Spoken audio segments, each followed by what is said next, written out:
it is healing from within more than just the herbs. It's changing the eating habits because we're toxic, and that's part of creating those toxic thoughts. And toxic emotions and emotions, all of that emotions, stuff. Energy and motion. That's where it really begins. But it is healing from within. That's the true energy and motion. Hey everyone. So I just wanted to take a few moments from my workout day to come on and just say a few things. So by now you guys should know, or at least a few of you should know, that I don't really like to, or I prefer not to sit and continuously make videos about a sickness or anything like that. I get a lot of questions about fibroids and how long did it take for my fibroids to be gone, and what all did I do, and this and this and that and that. And so because I prefer not to sit and just talk about sickness, talk about a disease, because where you place your energy is where you place your attention is really where all your energy is going to be going, right? And so I don't want my energy or my attention going into talking about sickness and disease in that form of way. I don't have those emotions that's connected to any of that because I've transmuted all of that stuff. Now, the thing that I would like to do, and the thing that I've been attempting to do, is really to just show you and tell you about how I heal myself. And so to tell you honestly how long it's going to take for your or this ailment to be removed from your body so that you can feel whole and feel back to yourself, get rid of this fibroid that's developed within you. I mean, I could tell you it took 5 months, really. I could tell you it took 5 days. I can tell you that it took a few hours. But then if I tell you this and it doesn't take you this time, then you're gonna probably get into a funk and be thinking, well, I can't do it. I mean, I've been working at this for 5 months and it's still within me. It's not gone anywhere.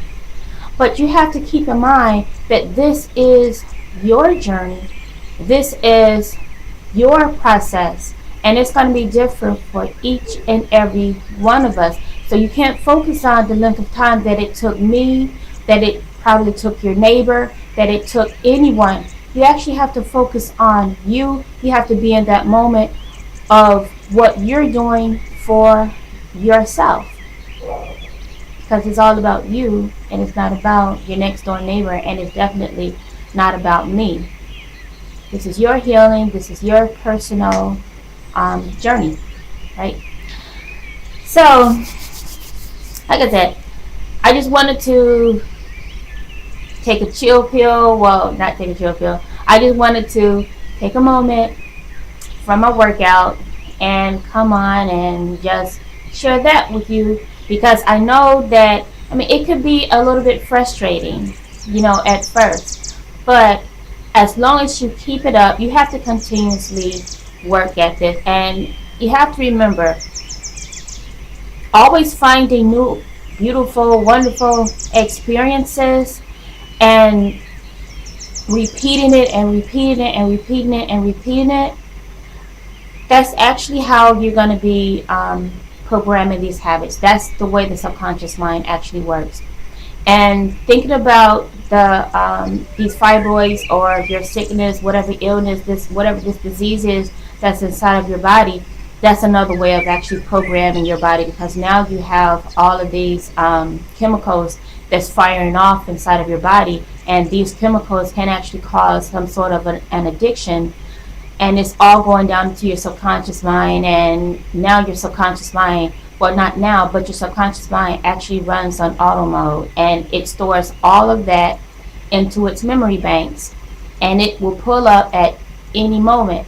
So you don't want to continue sitting and thinking about these past experiences of illnesses and what it felt like, and because that's not something that's actually happening right now. It's only a memory, and it's only an emotion, and that emotion is actually something that you can get over. You just have to detach yourself from that emotion. Like my mom's death, and this is probably like one of the most traumatic things that some of us have actually been through.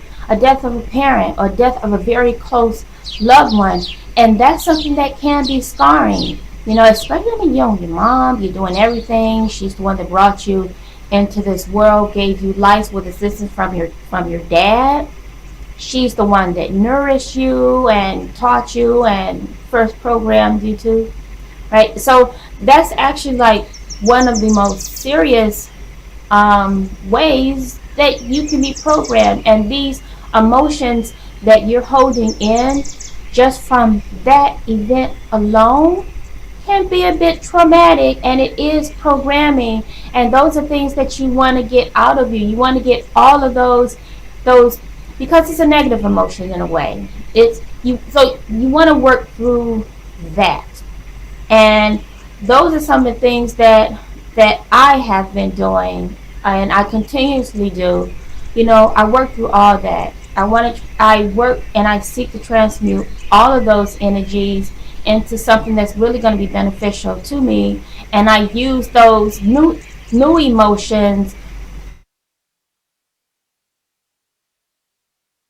conscious mind, so that my subconscious mind will just pull on all of that positivity, and I'm just having all these new experiences. And you know, I don't have to worry about things that happened in the past, because it does no good, right? So yeah, I don't want to stay on here too long. I really do want to get back into my little workout, but just remember, you want to disassociate yourself from any of those experiences that's really not doing you much good. And before I get off here, let me just say this, because for example, with the death of a family member, right? Okay, so these emotions, again, they can be very traumatic, and some of the main places that you're actually going to be feeling these emotions is going to be in your first 3 lower energy zones. That's your root chakra, that's your sacral chakra, that's your solar chakra, and mostly you're going to probably feel that within your sacral chakra. So that's like the area that's your navel, like right behind your navel, right? So an example of what I would do and what I have done to like work that out, I went back into that experience, and I wanted to actually see it for what it was. And although it was very traumatic back then when it was actually happening, I understand, and you know, and you get to see that was something that was happening then. Right now, in this very moment, as I'm sitting and thinking about that, an emotion might want to come up, but it's not going to come up. And it's not that I'm denying it or anything like that. It's just that it's something that I actually worked through. And I know that it's not something that's going on right now in this very moment, because right now in this very moment, I can actually sit and think about my mom, what she looked like inside of the casket, what she looked like as she was going through her illnesses, how that disease actually ravaged her body. And I don't have those traumatic emotions going on within me. I mean, I don't feel that overswelling of emotions that's going to bring me to tears and just break me down, because I worked through all of that, you know. I mean, I love my mom, and we did everything together. And so those are some of the things that I focused on.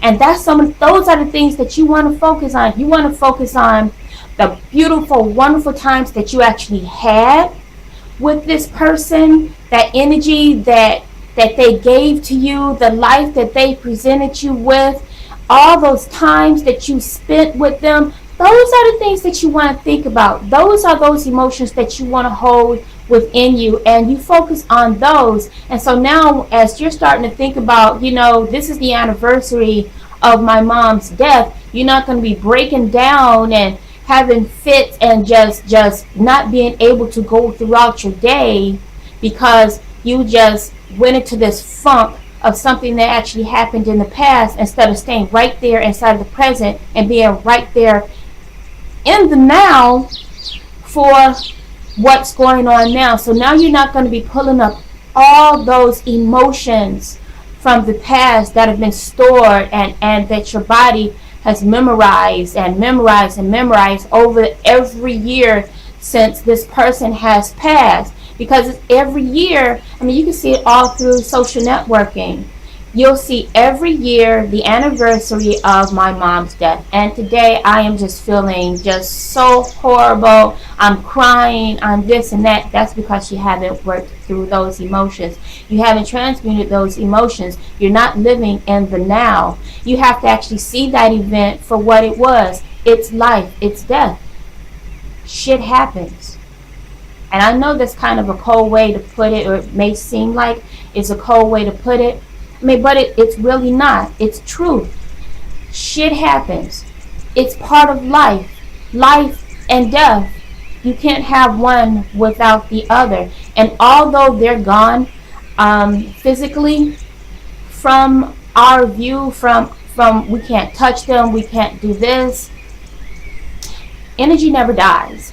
And that's what we are. We are energy. Energy never dies. It just transforms. And it transforms into something else that's beautiful and that we can put on it. As so long as our minds are in the proper frame, I guess. Because right now, I just can't think of something else to really say in regards to that. But your mind has to be in the right space. And something really interesting, like with my older sister, her fiance passed. Well, he didn't just pass, he actually committed suicide, right? This was some years ago. And of course that tore her up. And so, I had to come there. I have my balcony door open, and there's this fly that's flying around, and it's kind of distracting me, but but yeah, so he passed, and she was really distraught. And so we had a conversation, and in that conversation, I can't remember it all verbatim, but I do recall mentioning to her that because of the love that they shared, and there was a lot of energy that was built up between them, and she needs to know that that energy is still around and it's there whenever she needs it, and he'll even be sending her different signals. And so I mentioned to her, I said, so you'll be sitting one day, or you might go somewhere and you might see something on the window. There might be a little child or something come up to you, and it's going to be a memory of him. Like when I drove to the movies one day after my breakup, I saw written on the side of the there was a car that was parked next to me, and it was a dirty car, and someone had scribbled in it, "I'm still with you and I love you," right? And so I looked at that, and the only thing that came to my head, and it wasn't my mom, because this was like before our mom had passed, and it was just like, it was just like great timing, and I just don't believe in coincidences. Everything happens for a reason, and there's a lesson or a learning or something that's going to be inside of that. So, I explained that to her, and, and I told her, you're going to be having these same experiences. And when you have these experiences, live in that. Live in that experience. Feel the joy of that. Let that joy just completely immerse you, and it's going to take you somewhere completely different, and it's going to be beautiful, and that's what you want to hold on to. So so really that's where I'm gonna end this. I'm gonna end this right here.